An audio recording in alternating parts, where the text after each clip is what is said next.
प्यारे मित्रों, नमः संस्कृताय। आशा करते हैं आप सभी लोग बहुत अच्छे से होंगे और सभी लोग बहुत अच्छे से तैयारी भी कर रहे हो। तो व्यंजन संधि में अभी तक हमने मुँह अनुस्वार अनुस्वार संधि है ना, यहाँ तक हमने पढ़ लिया। व्यंजन संधि में ष्टुत्व संधि, ष्टुत्व संधि, लत्व संधि, ये सारी संधियाँ हमने ख़त्म कर दिया है और सभी लोगों को बहुत आसान भी लगा होगा, क्योंकि बहुत आसान है, कुछ भी है ही नहीं है। जहाँ ला हो जा रहा था वहाँ पे लत्व संधि, ला वर्ण के बाद ला आ रहा था तो पूर्व तकार को ला हो जा रहा, तो और ली होता है ना सूत्र लत्व का। तो ता वर्ण के बाद यदि ता वर्ग का कोई वर्ण रहे और उसके बाद लकार वर्ण आए तो फिर ता वर्ग के स्थान पर ला हो जाता था, ऐसा हमने पढ़ा। इसी तरह ष्टुत्व संधि भी था, दंत शा और ता वर्ग के बाद मूर्धन्य शा और टा वर्ग आता था तो वहाँ पर ष्टुत्व संधि हो जाती। बहुत आसान सी भाषा में समझें तो जहाँ पे तृतीय वर्ण हो जाता था वो जस्त संधि हो जाती थी, है ना। चर्त संधि आपने पढ़ा, पहला वर्ण हो जाना। चर्त संधि में मतलब सारे वर्गों का पहला वर्ण हो जाना, है ना, तो वहाँ पर चर्त संधि हो जाती थी। इस तरह से हमने संधियों को कवर कर लिया है, लगभग पूरी संधियाँ, वो व्यंजन संधि को हमने कवर कर लिया है। थोड़ा सा 2-4 सूत्र बचे हैं, उनको आज देख लेते हैं। ठीक है, चलते हैं प्रकरण की ओर।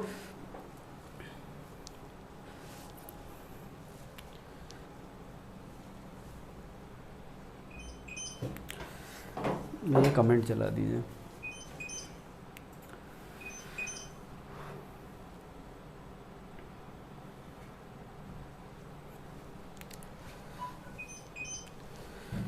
आज जो संधि पढ़ने जा रहे हैं वो है परसवर्ण संधि।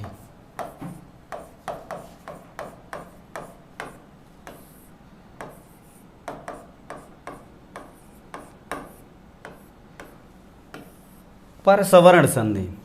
अभी तक हम इसके पहले हमने जो संधि पढ़ी उसका क्या नाम था? अनुस्वार संधि, है ना।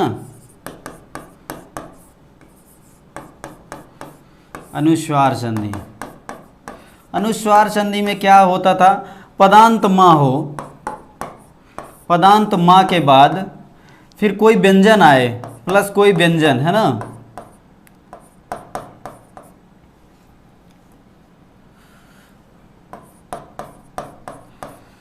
तो इस माँ को जो है क्या हो जाता था? अनुस्वार हो जाता था। मतलब ये पदांत होता था, किसी पद का माँ होता था, है ना। जैसे उदाहरण आपने पढ़ा होगा, हरिम वंदे, हरिम वंदे। आपको कैसे पता चलेगा कि ये पद है?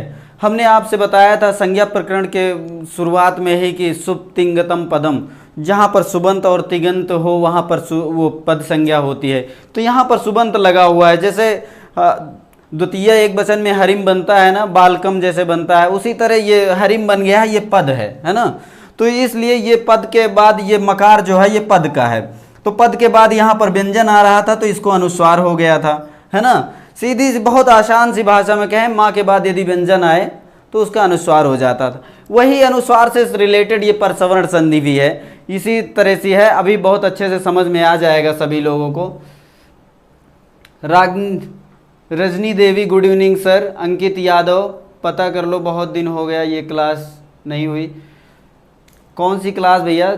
सारी क्लासें चल रही हैं। संदन यादव, कॉल करके पता कर जी।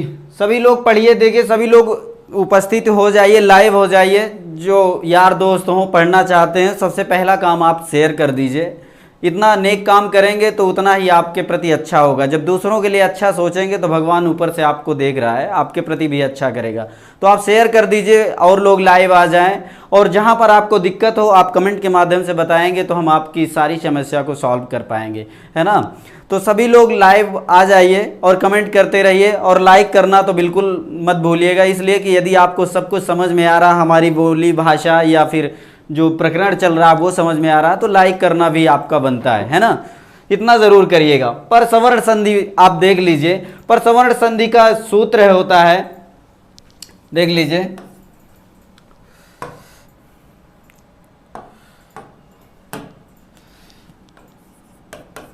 अनुस्वारस्य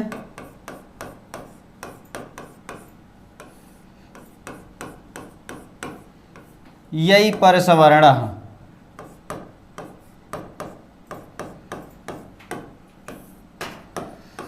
ठीक ना। अनुस्वार से यही परसवर्ण, ये परसवर्ण संधि का जो है सूत्र है।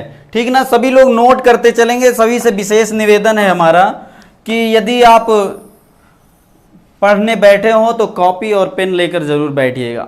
यदि आप नोट करते चलेंगे तो आपकी नोट्स भी तैयार होती जाएगी। आपको समझ में नहीं आ रहा है लिखने से पहले आप समझेंगे कि कहाँ क्या लिखना है, तो दिक्कत होती होगी तो आप कमेंट करेंगे, है ना। तो ज़रूर बताइएगा। अनुस्वारस्य यही पर सवर्णा, इतनी बात समझ में आई। अनुस्वारस्य में आप देख रहे होंगे षष्ठी एक वचन दिख रहा होगा, दिख रहा है। यही में सप्तमी एक वचन दिख रहा है, पर सवर्णा प्रथमा एक वचन। इतनी बात समझ में आई। कहता है अनुस्वार के स्थान पर, मतलब अनुस्वार काकी के, षष्ठी संबंध काकी के होता है तो षष्ठी का है, तो अनुस्वार के स्थान पर क्या हो जाएगा, परसवर्ण हो जाएगा। क्या हो जाएगा, परसवर्ण हो जाएगा। लेकिन सप्तमी यहां पर लगा, हमने सबसे पहले आज शुरुआत से ही हमने बताया कि जिस सूत्र में सप्तमी लगा हो ह्रस्व इकार लगा रहता है ना। जैसे आपसे कई उदाहरण हमने बताए थे, जैसे सरिति होता है, ये सप्तमी एक वचन का है। उसी तरह है यही भी सप्तमी एक वचन का, अधिकरण में पे पर होता है, तो यही प्रत्याहार बाद में आने पर अनुस्वार का परसवर्ण हो जाता है। ऐसा कर लीजिए, चाहे कर लीजिए कि अनुस्वार का परसवर्ण हो जाता है यही प्रत्याहार बाद में आने पर, या तो फिर आप कह दीजिए कि यही प्रत्याहार बाद में आए तो अनुस्वार का परसवर्ण हो जाता है। किसी तरह आप इसका अर्थ निकालेंगे, निकल आएगा। और बहुत आसान सी संधि है, बहुत लोड लेने की जरूरत नहीं है, बस अर्थ निकालेंगे। अनुस्वार के स्थान पर परसवर्ण हो जाता है यही प्रत्याहार बाद में आने पर, ठीक ना। इतनी बात समझ में आई आप सभी को। यदि नहीं समझ में आ रही है, थोड़ा कठिन लग रहा है, यदि अभी परिभाषा लिखा देंगे समझ में आ जाएगा। सर आज मेरी पहली क्लास है, क्या आप शुरू से पढ़ा रहे हैं, प्लीज़ सर बता दो। देखिए रजनी देवी, आज ये व्यंजन संधि का लास्ट चल रहा है, हाँ, तो आपको वीडियो सारी मिल जाएंगी लिंक पर। एक्सीड कोचिंग इलाहाबाद यदि आप डालेंगे तो आपको सारी वीडियोस मिल जाएंगी संस्कृत की। आप पूरा कवर कर लीजिए, धीरे धीरे एक दिन में 2-4 वीडियो देख लेंगे और लिखते जाएंगे, सब कवर हो जाएगा और सब कुछ समझ में भी आएगा। और आगे की क्लास छोड़िएगा भी मत, आगे की क्लास करते रहेंगे तो आपका उद्धार हो जाएगा। ऐसी शुभकामनाएं हमारी सबके प्रति है, ठीक ना। सभी लोग, शिवम सरोज जी सर जी, रितु वर्मा, हाँ रजनी जी शुरू से पढ़ा रहे हैं सर जी। सारी क्लास जो हमने यूपी टेट की कक्षा शुरू से बिल्कुल शुरुआती दौर से शुरू किए हैं, तो ये व्यंजन संधि मतलब स्वर खत्म हो गया, व्यंजन अभी लास्ट में चल रहा है, अभी विसर्ग बचा हुआ है ना। तो संधि अभी चल रहा है प्रकरण में, तो आप परेशान बिल्कुल मत होइए। आप सभी लोग बस लाइव होकर के और पुरानी वीडियो भी देखते जाएंगे, तो जिनका नहीं कवर है कवर कर लेंगे। अनुस्वार से यही परसवर्णा, अनुस्वार के स्थान पर परसवर्ण हो जाता है यही प्रत्याहार बाद में आने पर, यही का मतलब यही प्रत्याहार है, ठीक है ना। परिभाषा लिख लीजिए तो समझ में आ जाए, या तो सूत्र का विश्लेषण पहले कर देते हैं, देख लीजिए।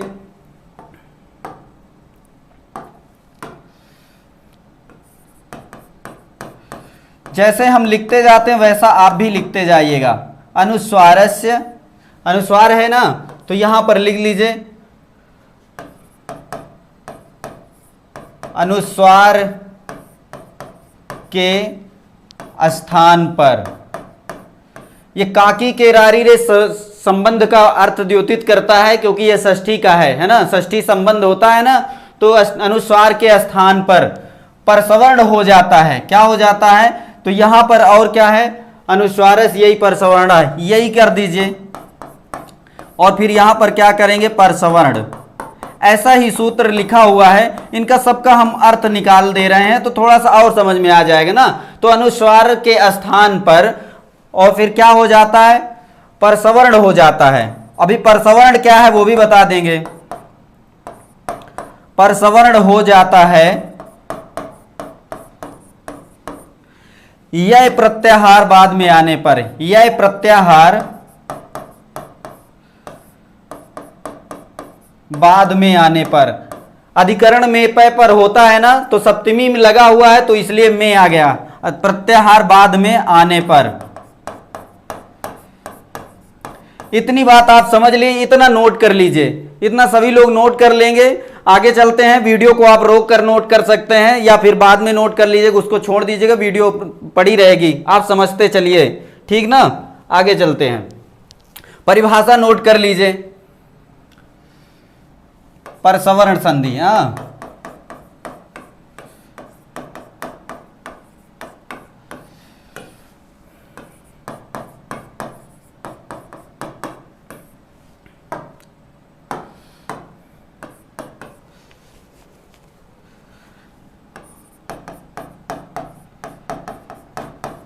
अनुस्वार के बाद, अभी अनुस्वार कहां आता था? पिछली संधि में आपने पढ़ा कि मां के बाद यदि कोई व्यंजन आता, पदांत मां के बाद यदि कोई व्यंजन आता था तो मां को अनुस्वार हो जाता था, ऐसा आपने पहले पढ़ लिया। तो वही अनुस्वार यदि कहीं पे आपको दिखे, उसके बाद कोई व्यंजन हो, ठीक ना, व्यंजन कैसा हो? यह प्रत्याहार का, अनुस्वार के बाद यह प्रत्याहार हो, यह प्रत्याहार का कोई वर्ण हो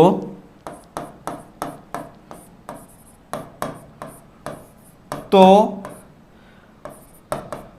अनुस्वार के स्थान पर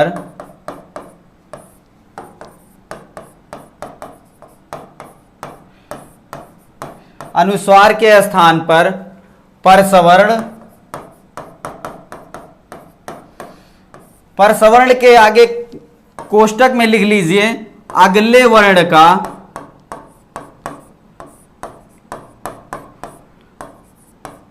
पांचवा वर्ण हो जाएगा। हाँ,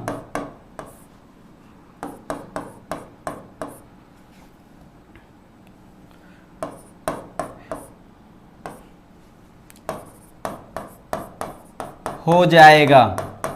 सभी लोग नोट कर लीजिएगा, बहुत परेशान होने की जरूरत नहीं, अभी उदाहरण मिल जाएगा, आपको समझ में आएगा। अनुस्वार के बाद यह प्रत्याहार का कोई वर्ण हो तो अनुस्वार के स्थान पर परसवर्ण, परसवर्ण का मतलब, पर का मतलब जानते हैं दूसरा वाला, पूर्व पद और उत्तर पद होता है ना, जैसे इधर पूर्व हो गया और फिर प्लस होता था तो इधर उत्तर पद या पर पद होता था, तो इधर उत्तर पद होता था और बराबर संधि हो जाती थी, ये चीज बताना है। तो यहां पर जो उत्तर वाले का ये पहला वर्ण था, इसी के वर्ण का सवर्णी हो जाएगा, है ना, परसवर्ण हो जाएगा। परसवर्ण का मतलब इसका सवर्णी हो जाएगा, ठीक ना, इस वाले का सवर्णी हो जाएगा। अभी उदाहरण में समझा देंगे, इतना पहले नोट कर लीजिए, सभी लोग नोट कर लिए। आगे चलें, देख लीजिए, जैसे अंग प्लस कह, अंग प्लस कह, किसी को कोई डाउट? सर जी आप कभी कभी गलत पढ़ाते हैं, सर जी बहुत शब्द गलत लिखे, कृपया ध्यान दीजिए। संतोष यादव, कहां गलत है भैया, बताइए तो सही। संतोष जी बताइए कहां गलत हो गया, फिर से प्रीवियस कर देते हैं। हाँ, अनुस्वार के बाद यह प्रत्याहार का कोई वर्ण हो तो अनुस्वार के स्थान पर परसवर्ण अगले वर्ण का पांचवा वर्ण हो जाएगा। इसमें क्या गलत है भैया, बताइए तो सही, आपको जहां समझ में नहीं आ रहा।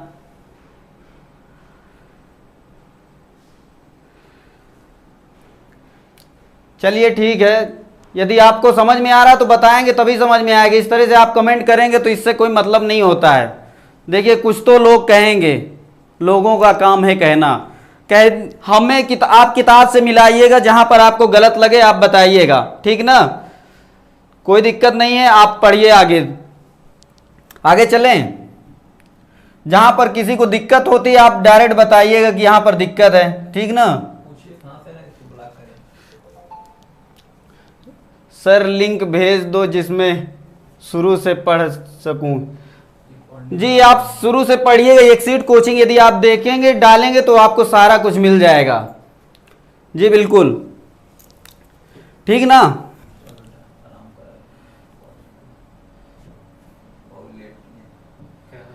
ये अंग धन का लिखा हुआ है तो अन का जो है ये अनुस्वार लगा हुआ है और इसका क्या देगी, इसका परसवर्ण करना है। अनुस्वार के स्थान पर क्या होना, परसवर्ण, जैसा अभी परिभाषा में हमने लिखा कि अनुस्वार के स्थान पे दूसरे वाले का सवर्ण हो जाएगा। तो यहां पर जो ये है का सवर्णी क्या हो जाएगी, ये अनुस्वार नासिका अनुस्वार से, आपने क्या पढ़ा था, नासिका अनुस्वार से, नासिका अनुस्वारस्य, है ना। तो नासिका वर्ण था, अनुस्वार नासिका वर्ण है, तो ये इसके जगह पर जो इसका सवर्णी होगा, का के सवर्णी कौन कौन है? का है, खा है, गा है, घा है, अंगा है, ये का के सवर्णी है। इतनी बात समझ में आई? का के सवर्णी है का, खा, गा, घा, अंगा। इतनी बात समझ में आई? तो ये कहता है नासिका अनुस्वार, अनुस्वार का उच्चारण स्थान क्या होता है? नासिका। लेकिन अकु विसर्जनीय नाम कंठा, इन सब का उच्चारण स्थान क्या है? कंठ है। इतनी बात समझ में आई? लेकिन ये नासिका का नहीं है, ये कंठ का है, ये भी कंठ का है, ये भी कंठ का है, लेकिन ये नासिका का भी है और कंठ का भी है, इसलिए ये वाला यहां पर हो जाएगा। इतनी बात समझ में आई? आ लिख दीजिए और इसके बाद इसको अंगा कर दीजिए और यहां पर ऐसा कर दीजिए, तब अंका बन जाएगा। इतनी बात समझ में आई? कोई डाउट हो तो आप बताइएगा, यदि आपको कहीं पे डाउट दिख रहा है तो आप बताइए, ठीक ना।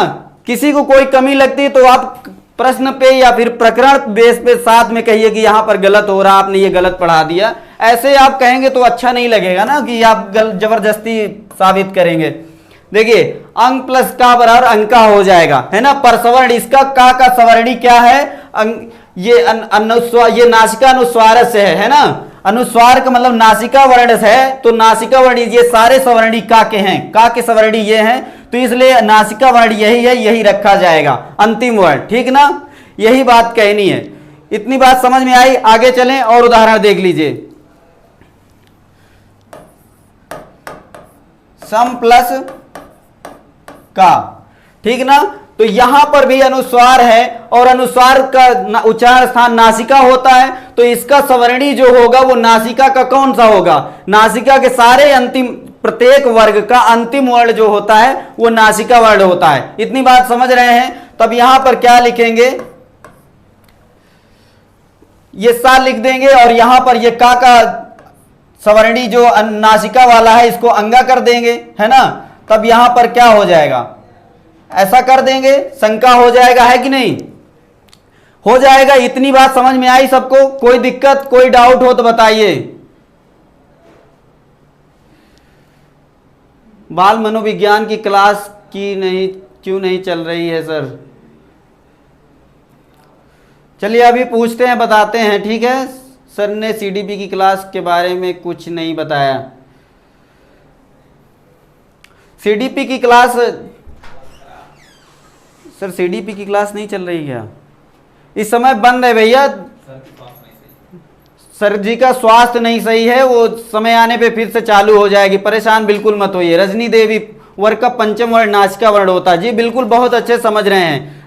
रजनी पांडे जी, रागिनी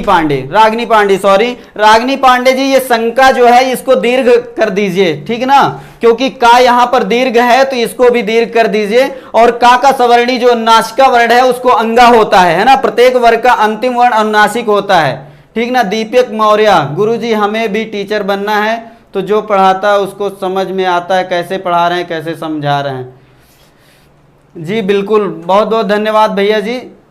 सभी लोग अच्छे से समझिए। देखिए मैं तो आपके लिए आया हूं कि आपको अच्छे से समझ में आए, आपका उद्धार हो जाए, है ना। मैं गलत पढ़ाऊंगा क्यों आपका नुकसान होगा? लेकिन हो सकता है मानवीय त्रुटि हो सकती है कि नहीं। मानव स्वभाव होता है, त्रुटियां सबसे हो जाती हैं, तो मानव स्वभाव मेरा भी है, थोड़ी बहुत गलतियां हो जाती हैं। लेकिन आपसे मैं पूछ रहा हूं, जहां पर गलती आपको नजर आए आप तुरंत कमेंट के माध्यम से बताइए कि सर यहां पर आपने गलत लिखा है। कमेंट से डायरेक्ट वो चीज को बताइए, इंगित कर दीजिए कि आपने ये इस जगह गलत कर दिया है, तो हम समझेंगे, है ना। डायरेक्ट आप इस तरह कहेंगे गलत पढ़ा रहे हैं, तो गलत कहाँ गलत है? आप ऐसे कहने से थोड़ी साबित हो जाएगा, है कि नहीं। देखिए समय को जाया ना करते हुए आप प्रकरण पर चलिए, देखते हैं, है कि नहीं। देख लीजिए जैसे घंटा, घन धन टा, इतनी बात समझ में आ गई। देखिए फालतू की चीजों को इग्नोर कर दीजिए, आप पढ़ाई पे ध्यान दीजिए, है ना। कुछ तो लोग कहेंगे लोगों का काम है कहना, तो आप ये सब कुछ जानते हैं, मुझे कहने की समझदार लोगों के साथ मैं हूं, है ना। तो यहां पर देख लीजिए अनुस्वार है, अनुस्वार का उच्चारण स्थान नासिका होता है, ये चीज हमने पहले बता दिया। तो अनुस्वार का नासिका होता है, तो नासिका की जगह ये टा वर्ग है, तो टा का जो है उच्चारण स्थान क्या होगा? टा का उच्चारण स्थान ऋटुर साणाम मूर्धा होता है ना।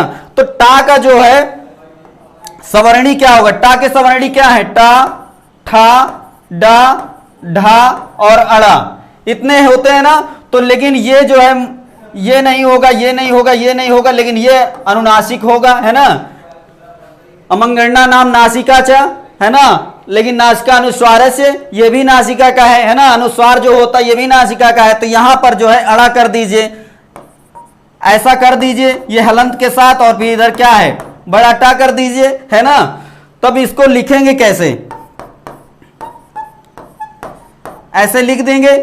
समझ में आ रहा, किसी को कोई डाउट लग रहा हो तो बताइएगा, प्लीज बताइए। यदि नहीं समझ में आ रहा मैं फिर से अभी प्रकरण को फिर से दोबारा कर दूंगा शुरू, लेकिन इसको आपको समझ में आना चाहिए कि ये क्या कह रहा। परिभाषा एक बार देखेंगे आपको समझ में आ जाएगा, ठीक ना।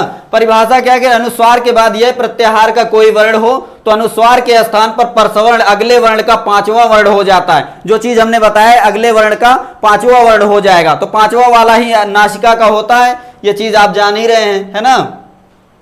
इतनी बात समझ में आई। और उदाहरण देख लीजिए,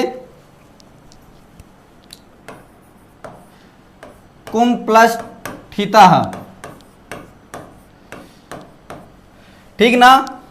इसको ये यहां पर ठा वर्ग है, ये ठा है जो, ये किस वर्ग का है, टा वर्ग का है। और टा वर्ग का ये अंतिम वर्ण फिर क्या हो जाएगा, अड़ा हो जाएगा। यहां पर कु कर दीजिए और फिर क्या करेंगे, यहां पर अड़ा को ऐसे हलंत कर दीजिए और फिर क्या है ठिता कर दीजिए, क्या बन जाएगा, कुंठिता बन जाएगा कि नहीं बन जाएगा। कोई कठिन लग रहा हो तो बताइए। ये अनुस्वार को पर वाले का सवर्णी हो जाएगा, ये ठा है, ये टा वर्ग का है, तो अनुस्वार नासिका वाला वर्ण आपको लेना। नासिका वर्ण इसमें टकार जो टा वर्ग का नासिका वर्ण है वो अड़ा है, लास्ट वाला, है ना। अंगा, इया, अड़ा और ना, मा, ये सारे नासिका वर्ण है, तो ये इन्हीं में से कोई एक हो जाएगा, है ना। इतनी बात समझ में आई। कोई दिक्कत हो तो बताइएगा जी। कुंठिता जी, बिल्कुल। रागिनी पांडे जी, बिल्कुल बहुत सही आप पढ़ रही हैं, बहुत अच्छा लगता है। सब लोग बहुत अच्छे से मन लगाकर पढ़िए, है ना। सभी लोगों के लिए हम देखिए इतना मेहनत कर रहे हैं और आप उसमें कमी निकालेंगे तो अच्छा नहीं लगता, है ना। फिर कमी जहां पर लगे तो आप बिल्कुल कह सकते हैं, जायज कमी कहिए, मानव स्वभाव है, कुछ भी हो सकता है ना। देख लीजिए जैसे गंगा,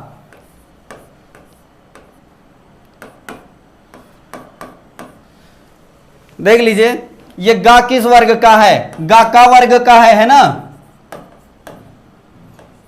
का वर्ग का है, का वर्ग का ये अनुस्वार नासिका, तो इसका का, खा, गा, घा और अंगा, है ना। तब इसमें अनुस्वार नासिका का है तो इसमें नासिका देखिए ये कंठ का होगा, ये भी कंठ का, ये भी कंठ का, ये भी कंठ का, लेकिन ये नासिका का भी है और कंठ का भी है। आपसे प्रश्न भी पूछेगा यूपी टेट में कि नासिका और कंठ का कौन सा वर्ण है। इस तरह से सभी जो है जैसे चा वर्ग में तालु के होते हैं, लेकिन इया जो है वो नासिका का भी है, तालु का भी है। इन सारे सवालों को अच्छे से आप पढ़ते चलेंगे। हम आपके लिए पूरा जोर लगाए हुए हैं कि आप सभी का उद्धार हो जाए, ठीक ना। तो ये नासिका का भी है और कंठ का भी है, इसलिए यहां पर नासिका हो जाएगा, है ना। तो ऐसा हो जाएगा, गंगा ऐसे लिखा जाता है ना। ये सही है कि नहीं। मान लीजिए हिंदी वाले गंगा ऐसा लिखते हैं तो ये संस्कृत की दृष्टि से गलत है, लेकिन संस्कृत की दृष्टि से यही सही है। समझ रहे हैं ना, ये गंगा सही होगा। इतना नोट कर लीजिए, सभी लोग नोट करते चलिए।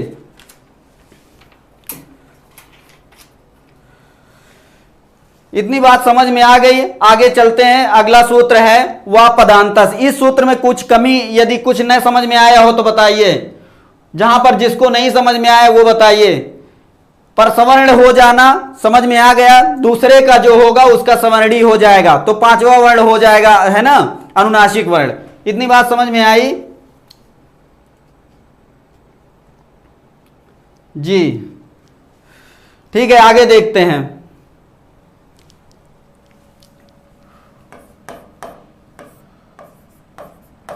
वा पदांतस्य, वा पदांतस्य, उस जो पहले अभी आपने सूत्र पढ़ा उस सूत्र संख्या क्या था उसका, ये परसवर्ण संधि का जो था सूत्र संख्या 8 4 58 था, ठीक ना। 8 4 58 अष्टाध्यायी के चौथे पाद का 58वां सूत्र है। ये आपको याद नहीं करना है, इससे कुछ रिलेटेड बात बतानी है, बस इसलिए इसको लिख रहे हैं। 8 4 58 है, ठीक ना। इतनी बात समझ में आई। 8 4 58 ये सूत्र संख्या है।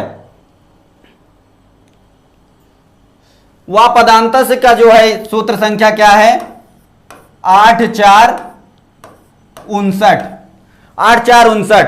तो ये कहता है पदांत का हो, पदांत का हो तो उसका क्या क्या, वाह का मतलब होता है विकल्प से, वाह का मतलब विकल्प से। तो पदांत का क्या हो, उसके लिए ये कहता है कि पड़ोसी के चूल्हे से आग नहीं इस बार लेना, पड़ोसी का चूल्हा ही उठा कर ले आना है। समझ रहे हैं, अभी तक हम थोड़ा थोड़ा लेते थे, लेकिन अब की बार पड़ोसी का चूल्हा ही लेके आना है, इसलिए कि पूरा सूत्र लेकर आना है। पूरा सूत्र क्या था, अनुस्वार से यही परसवर्णा था ना, तो यहां पर लिख दीजिए पदांतस्य अनुस्वारस्य यही व परसवर्णा। ऐसा नोट कर लीजिए तो समझ में आ जाएगा, है ना। देखिए इतना तो वही उसी में का है, ये परसवर्ण भी उसी सूत्र से आया अनुवृत्ति के रूप में। अनुवृत्ति मतलब देखिए पाणिनि जी जो है, महर्षि पाणिनि जो है वो बार बार किसी बात को ना कह करके पिछले वाले सूत्र से अनुवृत्ति ले लेते हैं। तो यहां अनुवृत्ति की जरूरत थी, ये अनुवृत्ति में आए हैं ये तीनों वर्ण, है ना। अनुस्वारस्य यही परसवर्णा अभी आपने पिछले सूत्र में पढ़ा, तो ये वही का है। पदांतस्य इसका है हो गया, अनुस्वारस्य यही परसवर्णा, है ना। तो पदांत अनुस्वार, अभी तक अनुस्वार के विषय में आपने पढ़ा, लेकिन अब क्या कहता है कि पद का हो जो अनुस्वार और बाद में यही प्रत्याहार का वर्ण हो तो वो विकल्प से परसवर्ण होता है। वा का मतलब विकल्प से और परसवर्ण का मतलब परसवर्ण हो जाएगा। इतनी बात समझ में आई जी। रितु वर्मा जी, पड़ोसी के चूल्हे से आग ले ले जी। अब की बार लेकिन पूरा चूल्हा ले लिए हैं। जैसे किसी के घर में शादी होती है ना, तो दूसरे के घर से चूल्हा उला ले आते हैं गांव में, तो वही अब की बार चूल्हा ही ले लिए, पूरा सूत्र ही वहां से उठा लाए, है ना। वह पदांत से कहता है कि पदांत हो जो अनुस्वार हो, परिभाषा नोट कर लीजिए तो समझ में आएगा। परिभाषा नोट कीजिए, पदांत अनुस्वार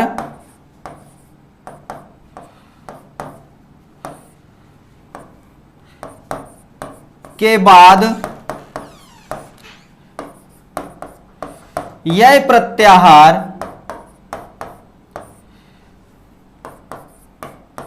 का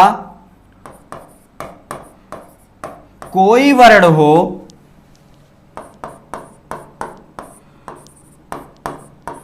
यह प्रत्याहार का कोई वर्ण हो तो अनुस्वार के स्थान पर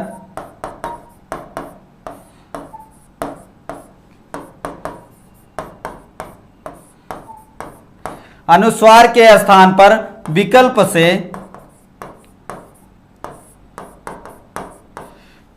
से परसवर्ण हो जाएगा।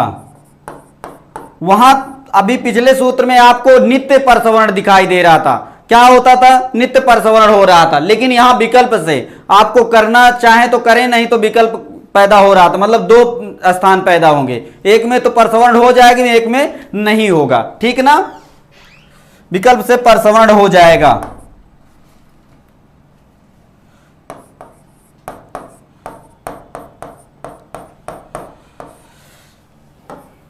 इतनी बात समझ में आई, सभी लोग नोट कर लीजिए।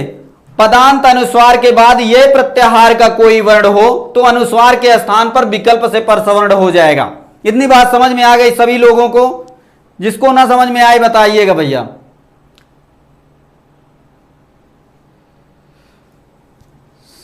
सोनम त्रिपाठी, अब चूल्हा जलता ही नहीं। हाँ चूल्हा नहीं जलता है मैडम जी, लेकिन अभी शादी ब्याह में गांव में जो है चूल्हा रखते हैं, जो मंडप होता है ना वहां पे, वहां जरूरत पड़ती है गांव में, ठीक ना, वही चूल्हा लेने की बात है।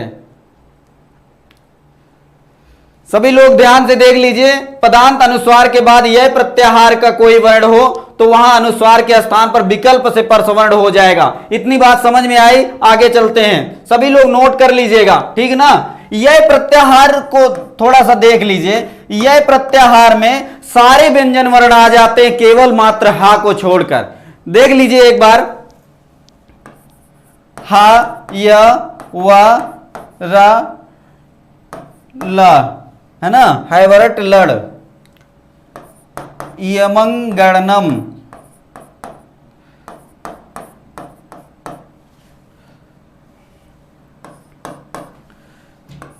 झभय, घा, ढ, धस,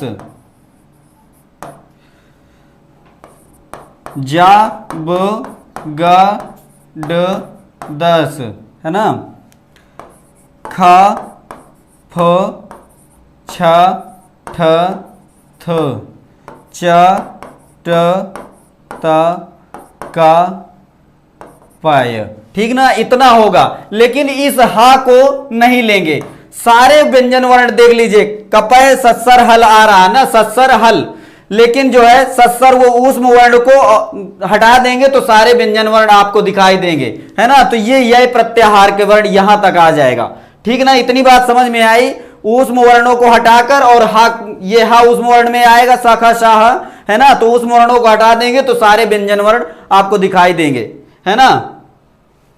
इतनी बात समझ में आ गई सभी को,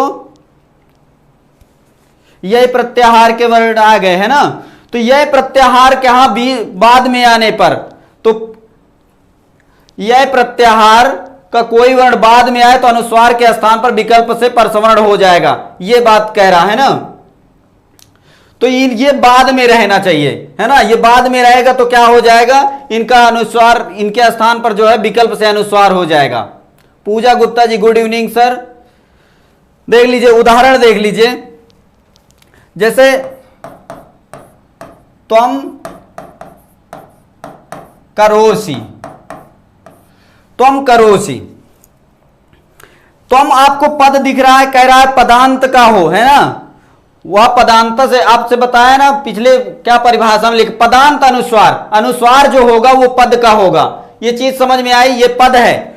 जैसे त्वम है, देखिए सुप्तिगंतम पदम जो होता है, सुबंत या तिगंत जहां पर लगता है वो पद बन जाता है, ये बात समझ में आई। तो त्वम जो है, त्वम युवाम यूयम, देख लीजिए सुबंत हैं सारे, है ना, तो त्वम ये पद है।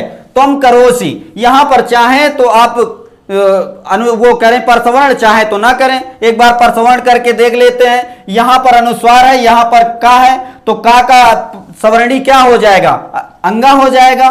तो यहां पर देख लीजिए अंगा हो गया, यहां पर अंगा को जो है ऐसे लिख सकते हैं,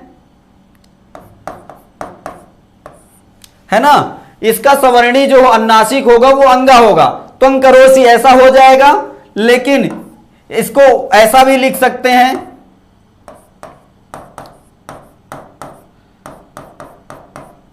त्वं करोसि, लेकिन ये इसमें अनुस्वार क्यों हुआ है, ये अभी आपने पिछली संधि में पढ़ा, मुंह अनुस्वारस। मुंह अनुस्वारस का मतलब यदि बाद में कोई व्यंजन होगा तो मां को अनुस्वार हो जाएगा। तो यहां पर मान लीजिए ये त्वम ऐसा लिखा हुआ था, है ना, त्वं करोसि मान लीजिए ऐसा लिखा हुआ था, तो इसको मां को अनुस्वार, इधर व्यंजन आ रहा था तो इसलिए ये वाला हो गया, है ना, मां को अनुस्वार हो गया। इतनी बात समझ में आई। तो यहां पर ये मुंह अनुस्वारस से हुआ है,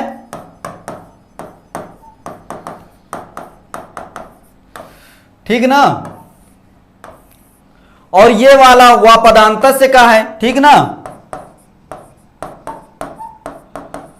ये जो दो विकल्प पैदा होंगे तो जो जिसमें जो परसवर्ण हो जाएगा वो वा पदांत से का है, और जिसमें नहीं होगा वो जो है मुंह अनुस्वार से का होगा। तो इस तरह से यदि आपसे पूछेगा त्वम धन करोसि में कितने रूप बन सकते हैं, तो आप बताइएगा कि दो रूप बनेंगे, एक मुंह अनुस्वार से त्वम करोसि हो जाएगा, एक त्वं करोसि हो जाएगा, है ना, अंगा हो जाएगा। इतनी बात समझ में आई। इसी तरह से सवाल पूछेगा, इससे ज्यादा कुछ नहीं पूछेगा। प्रत्येक संधि का आप उदाहरण जरूर देखिएगा, परिभाषा को पढ़ते हुए और उदाहरण देख लेंगे तो आपके सारा कंफ्यूजन दूर हो जाएगा, ठीक ना। आगे उदाहरण और देख लीजिए,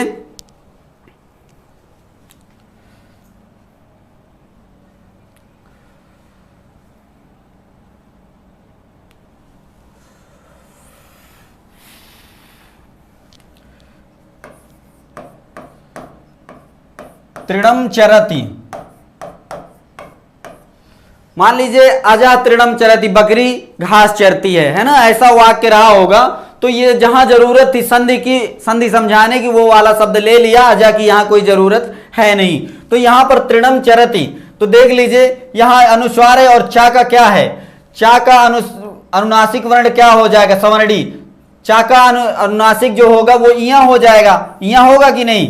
सभी लोग ध्यान से देखिएगा, चा का जो सवर्णी होंगे 5 वर्ण होंगे, चा के जो सवर्णी होंगे चा छा जा झा इया, लेकिन अनुस्वार जो है अनुनासिक है, तो अनुनासिक वर्ण ही यहां पर रखेंगे उसका सवर्णी, है ना। तो यहां पर तृण कर दीजिए और फिर क्या करेंगे, इसके अनुस्वार की जगह में इया कर दीजिए और ऐसा कर दीजिए, है ना, चरति ऐसा कर दीजिए, तो तृणन चरति हो जाएगा। और जब यदि मुंह अनुस्वार से करेंगे तो सेम टू सेम वही हो जाएगा।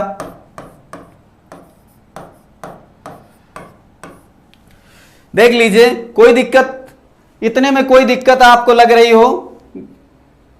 जी गुरुजी, यादव दीपक मौर्य, यादव मैं भी आजमगढ़ से हूं, त्वं करोसी जी, तृणम चरति जी।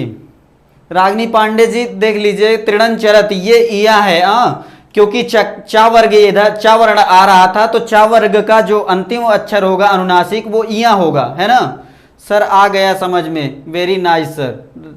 रजनी देवी जी बहुत बहुत धन्यवाद। देखिए मैं आपसे बताया कि मानव स्वभाव है, गलतियां हो जाती हैं, सभी से गलतियां होती होंगी, लेकिन आपसे मैंने पूछा तो वो व्यक्ति जिसने कहा कि बहुत गलत पढ़ाते हैं वो व्यक्ति गायब हो गए, छूमंतर। मैं आपको एक कहानी से थोड़ा सा जोड़ता हूं, 5 मिनट का समय लेता हूं, 5 मिनट नहीं 2 मिनट। एक चौराहे पे एक तस्वीर लगा दी गई, तो तस्वीर में उस पे नीचे लिख दिया गया कि इस पे जहां पर कमी हो, जहां पर इस तस्वीर में कमी हो कृपया टिक करें। दूसरे दिन वो व्यक्ति जाकर देखा, उस तस्वीर में इतने टिक लग गए थे कि तस्वीर की पता नहीं चल रही थी, झाड़ टिक ही लगे थे, मतलब एक तरफ से टिक ही टिक लगे हुए थे। लेकिन फिर उसने कुछ कहा नहीं, वहां पर नीचे फिर लिख दिया कृपया सुधार करें। दूसरे दिन किसी व्यक्ति की औकात नहीं हुई उसको छूने की। तो कमियां निकालने वाले इस दुनिया में बहुत पैदा हो जाएंगे, लेकिन उसको सुधार करने वाला कोई नहीं होगा।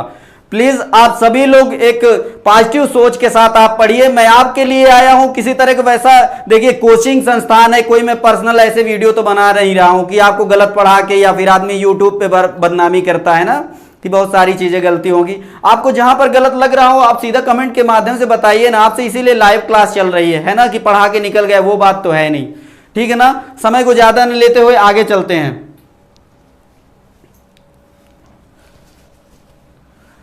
जैसे वनम गच्छति,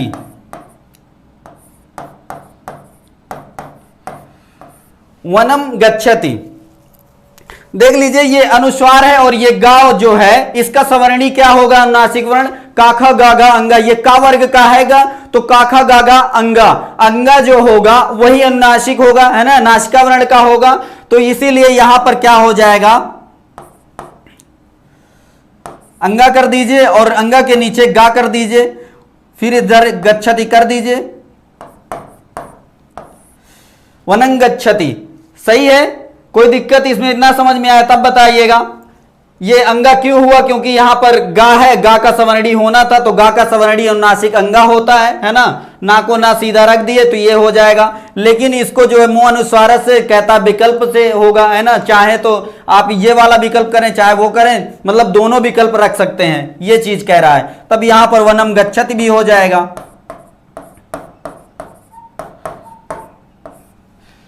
जी समझ में आया जी, आप बहुत अच्छा पढ़ा रहे हैं गब्बर, गुड फॉर्मिंग जी, बहुत बहुत धन्यवाद जी। बिल्कुल, आप यदि देखिए जिस तरह की आप सोच लेकर आएंगे उस तरह से मिलेगा। आप किसी के प्रति गलत सोच लेकर आएंगे तो गलत ही सब, फिर दुनिया गलत दिखाई देगी। आपकी सोच अच्छी हो तो डिपेंड करता है, आपको दिखाई भी वैसा ही देगा, है ना। चलिए जाने दीजिए, कोई बात नहीं। इतनी बात आपको समझ में आ गई कि नहीं? और एक दो उदाहरण दे कि और आगे चलें। जैसे देख लीजिए ग्रामम गच्छति, ग्रामम गच्छति, ठीक ना, ग्रामम गच्छति। तो यहां मकार के ऊपर जो अनुस्वार है ये गा के हिसाब से इसमें अंगा हो जाएगा।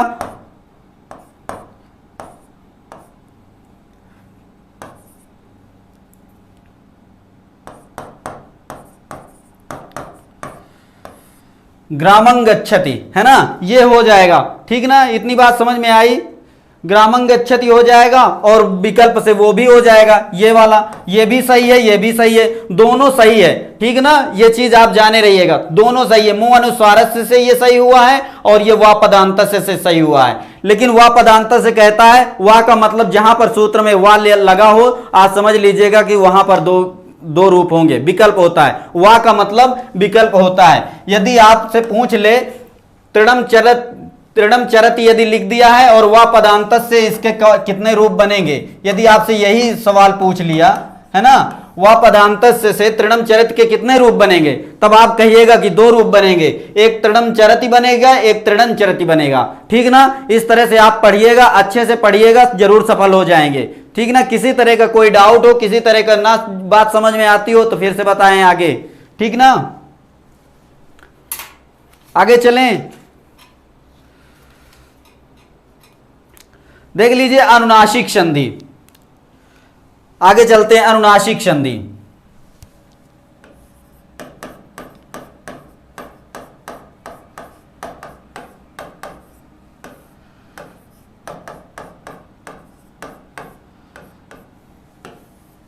अनुनासिक संधि, इसका सूत्र पहले जान लीजिए, है ना। यरो अनुनासिके अनुनासिको वा, सभी लोग नोट करते चलेंगे, बहुत अच्छा लगेगा। यरो अनुनासिके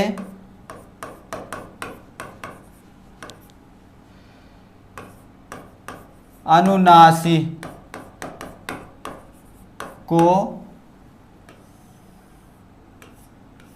वा। वा का मतलब हमने बताया कि विकल्प होता है ना।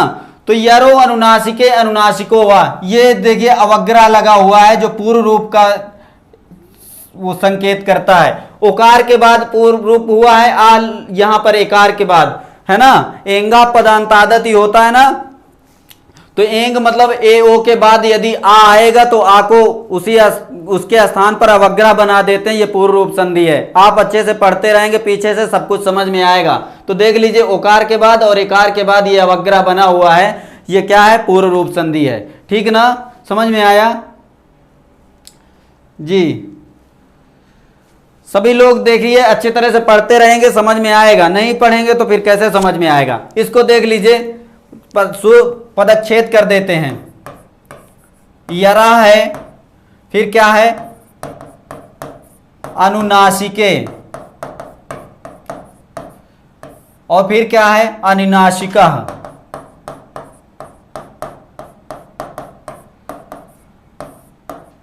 और फिर क्या है, वा।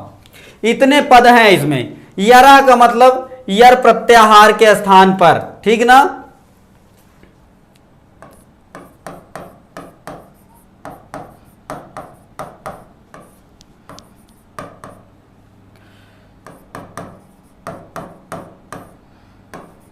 यर प्रत्याहार के स्थान पर, ये देखिए अनुनासिके यहां पर लिखा है।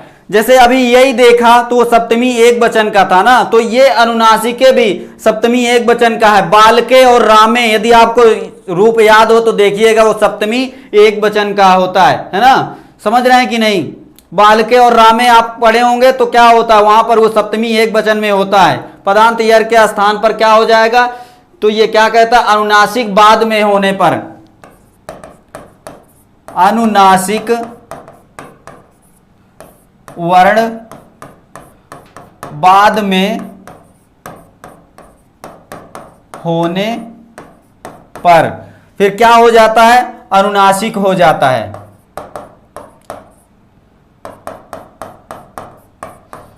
अनुनासिक हो जाता है। वा का मतलब विकल्प से।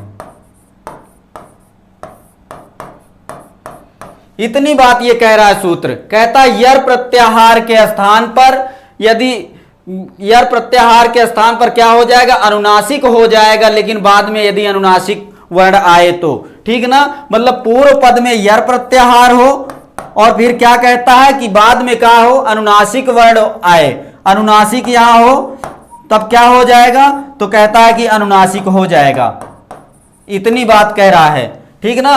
यर प्रत्याहार के बाद अनुनासिक हो तो फिर क्या हो जाएगा, अनुनासिक हो जाएगा, लेकिन विकल्प से हो जाएगा। विकल्प यहां पर भी पैदा होगा, चाहे तो अनुनासिक करेंगे, चाहे तो जिस तरह से संधिकार हुआ है उसी तरह रख देंगे, ठीक ना। इतनी बात आप नोट कर लीजिए, सभी लोग नोट करेंगे। यर प्रत्याहार ये मतलब पूर्व पद हो जाएगा, और ये क्या हो जाएगा, परवर्ण हो जाएगा, और यहां पर संधि हो जाएगी, है ना।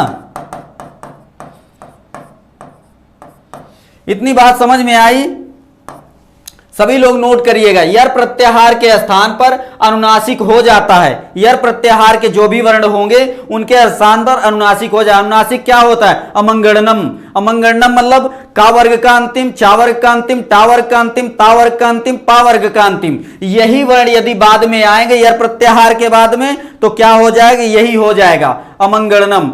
इया, अंगा, अड़ा, ना, म, है ना, ये सारे वर्ण पांचों वर्ण हो जाएंगे अंतिम, प्रत्येक वर्ग के अंतिम वर्ण। इतनी बात ये कहना चाह रहा है, ठीक ना। इतनी बात समझ में आई, चलिए आगे देख लेते हैं। यर प्रत्याहार,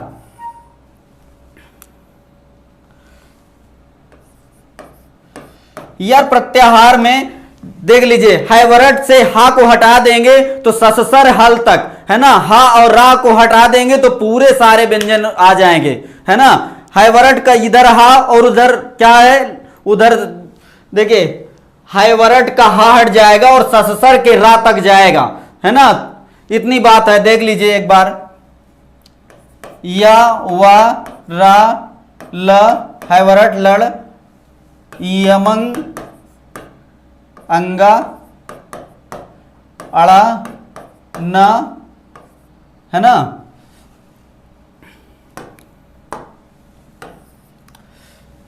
इमंगणनम, झभय,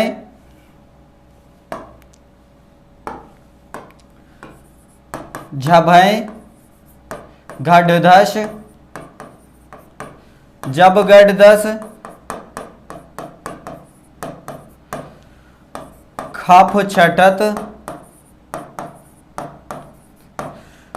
चट ताओ, कपय, श, ख, श, इतना आएगा, है ना। तो इतने में यदि आप इसको सीधे सीधे लिखेंगे तो का, खा, गा, घा और अंगा, है ना। फिर चा, छा, जा, झा और इया, फिर क्या है, टा, ठा, डा, ढा और अड़ा, फिर ता, था, दा, धा और ना, फिर पा, फा, बा, भा और म, है ना। ये हो गए स्पर्श व्यंजन, कु, चू, टू, तु, पू। फिर इसके बाद क्या कह रहा है, फिर यावर आला कर दीजिए, इसी में यावर आला भी आ रहा होगा, ये देखिए यावर आला, है ना।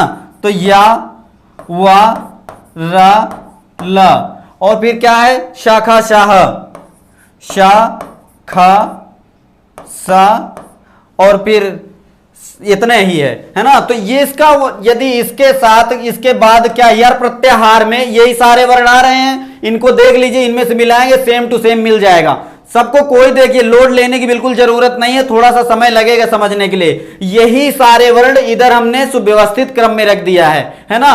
सारे वर्ण सुव्यवस्थित क्रम में है, लेकिन यही सारे वर्ण हैं। लेकिन इनके बाद कहता है यर प्रत्याहार के ये भी वर्ण है, यर प्रत्याहार के वर्ण ये भी हैं। इनके बाद यदि अनुनासिक आता है ना, तो अनुनासिक कौन सा है, इसमें का अनुनासिक है अंगा, इसका है इया, और इसका है अड़ा, और इसका है न, और इसका है म। 5 हो गए। यदि इसको उस तरह क्या कहते हैं, माहेश्वर सूत्र का 7वां यदि नंबर यदि माहेश्वर सूत्र पढ़ेंगे तो क्या है, इयमंग, फिर इया है, फिर मा है, फिर अंगा है, फिर अड़ा है, न है ना। यही 5 वर्ण है। तो यही वर्ण यदि इनके योग में आएंगे तो यही वर्ण हो जाएंगे। इनके योग में यदि ये आएंगे, ये पूर्व पद में रहेगा और ये उत्तर पद में रहेगा, तो यही बन जाएगा। इतनी बात कर रहा है, और ये विकल्प से होगा। इतनी बात समझ में आई। इसके आगे इस तरह लिख दीजिए कि ये यहां पर जो है अंगा हो जाएगा, और यहां पर क्या हो जाएगा, इया हो जाएगा, और यहां पर अड़ा हो जाएगा, यहां पर ना हो जाएगा और यहां पर मा हो जाएगा, ठीक ना। लेकिन इनका ये योग रहेगा, इतनी बात जान लीजिए। लेकिन इसका और इसका कोई अनुनासिक वर्ण नहीं होता है, इसलिए इनको काट दीजिए, इनका कोई मतलब नहीं है। और इसमें देख लीजिए यवला दुधा, इसका रा का भी नहीं होता है, ये या वा का और ला का जो है इनका भी अनुनासिक होता है। या का जैसे विद्वान लिखत में वा में आपने लगाया था ना अनुस्वार, तो उसी तरह या में भी होता है, वा में होता है और ला में, रा का नहीं होता है। तो इन वर्णों का जो है अनुस्वार इस तरह वो अनुनासिक हो जाएगा। इतनी बात समझ में आई बात। अनुनासिक संधि चल रही है, यरो अनुनासिक हुआ है ना, सबको समझ में आ रहा है। ये यर प्रत्याहार के वर्ण के बाद यदि किसी अनुनासिक वर्ण का योग होगा, यर प्रत्याहार में देख लीजिए हा से लेकर के ये रात तक जाएगा, तो इनमें जित सारे व्यंजन वर्ण आ जाएंगे हा को छोड़कर सारे व्यंजन वर्ण का यदि अंगा इया अड़ा नामा के साथ योग होगा तो फिर अंगा इया अड़ा नामा ही हो जाएगा। इतनी बात समझ में आई। मोटा मोटा आप समझ लीजिए कि हा को केवल छोड़कर सारे व्यंजन वर्ण आ जाएंगे और इसके बाद यही अनुनासिक पांचों वर्णों से यदि इनका योग होगा तो वही पांचों वर्ण हो जाएंगे। इतनी बात समझ लिए। आगे उदाहरण देंगे तो आपको समझ में अच्छे से आ जाएगा। देख लीजिए उदाहरण, जैसे एतद धन मुरारी, एतद धन मुरारी, देख लीजिए दा का जो है अनुनासिक वर्ण क्या है ये देख लीजिए। इधर बाद में अनुनासिक वर्ण आया है कि नहीं, जैसा परिभाषा आपने देखा है परिभाषा में आप देख लेंगे तो सब कुछ मिल जाएगा। अनुनासिक वर्ण के बाद यर प्रत्याहार के बाद अनुनासिक वर्ण आए, है ना, यर प्रत्याहार के बाद अनुनासिक वर्ण आए तो अनुनासिक हो जाता है। ये आपने पढ़ा लेकिन विकल्प से हो जाता है ना। तो यहां पर अनुनासिक वर्ण है और यहां पर यर प्रत्याहार आप देखेंगे तो हा केवल हटा है व्यंजन वर्ण से, तो ये यर प्रत्याहार का वर्ण है, यर प्रत्याहार का वर्ण है, तो इसलिए इसका अनुनासिक वर्ण क्या हो जाएगा, ना हो जाएगा। ता वर्ग का दा है ना। यदि इसको ऐसे भी लिखेंगे एतत धन मुरारी,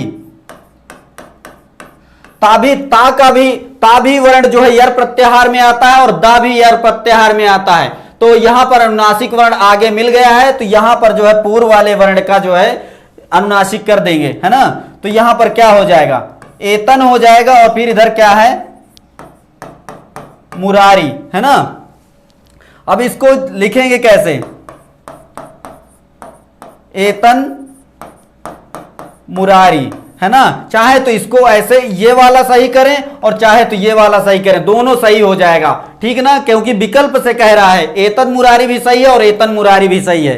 इतनी बात समझ में आई। थोड़ा सा इसका आपने अभी परिभाषा नहीं लिखा, थोड़ा सा लिख लीजिए तो समझ में आए। यदि यर प्रत्याहार के बाद लिखिए, यदि यर प्रत्याहार के बाद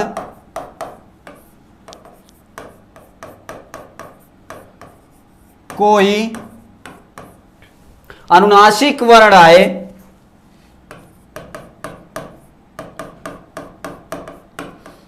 सभी लोग नोट कर लेंगे तो समझ में आ जाएगी। यदि यर प्रत्याहार के बाद कोई अनुनासिक वर्ण आए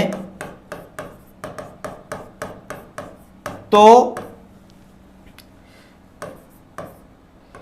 यर प्रत्याहार के स्थान पर या यर के स्थान पर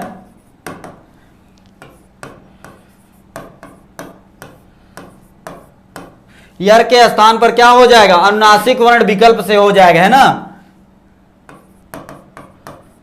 अनुनासिक वर्ण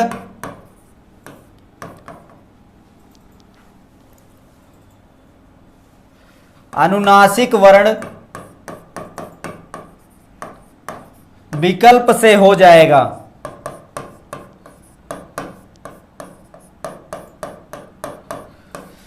इतनी बात समझ में आई। यदि यर प्रत्याहार के बाद कोई अनुनासिक वर्ण आए तो यर के स्थान पर अनुनासिक वर्ण विकल्प से हो जाएगा।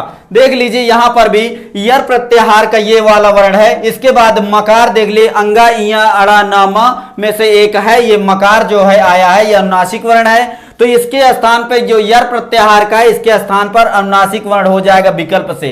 चाहे तो इसको अनुनासिक वर्ण में यदि विकल्प से करेंगे तो ये हो जाएगा, और यदि नहीं करेंगे तो एतद मुरारी ही ऐसा हो जाएगा, एतद मुरारी, है ना। ये बात समझ में आई। एतद मुरारी चाहे कर दीजिए चाहे एतद मुरारी कर दीजिए, इतनी बात सबको समझ में आ गई। ये दोनों विकल्प बनेगा, है ना। जैसे और देख लीजिए, प्राक धन मुखा, प्राक धन मुखा, का को देख लीजिए, ये मकार है, मकार अनुनासिक वर्ण है, अनुनासिक वर्ण तो का के स्थान पर अनुनासिक वर्ण इसका जो हो जाएगा वो अंगा हो जाएगा, अंगा हो जाएगा। और इधर क्या हो जाएगा, प्रा कर दीजिए, है ना। तब इधर क्या है, मुखा, तब क्या हो जाएगा, प्रांग मुखा हो जाएगा।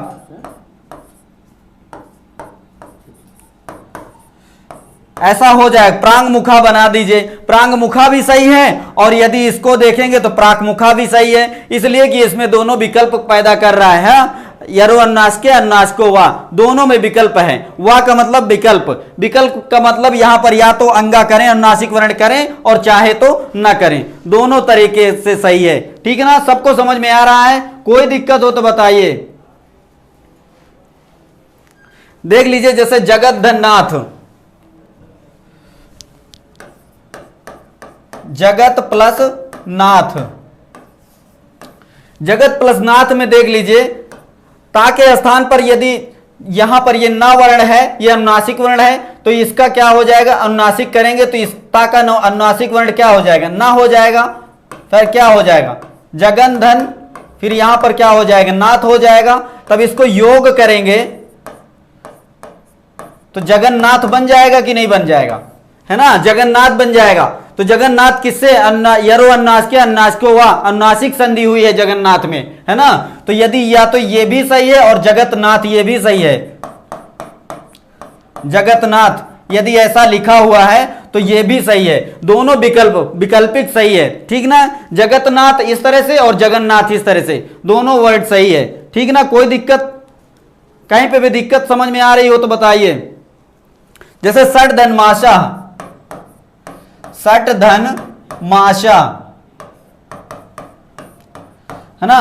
तो ये टकार का देख लीजिए, और यहां पर मां जो लिखा है अनुनासिक है, तो टा का अनुनासिक वर्ण क्या हो जाएगा, अड़ा हो जाएगा, और यहां पर मूर्धन्य शा।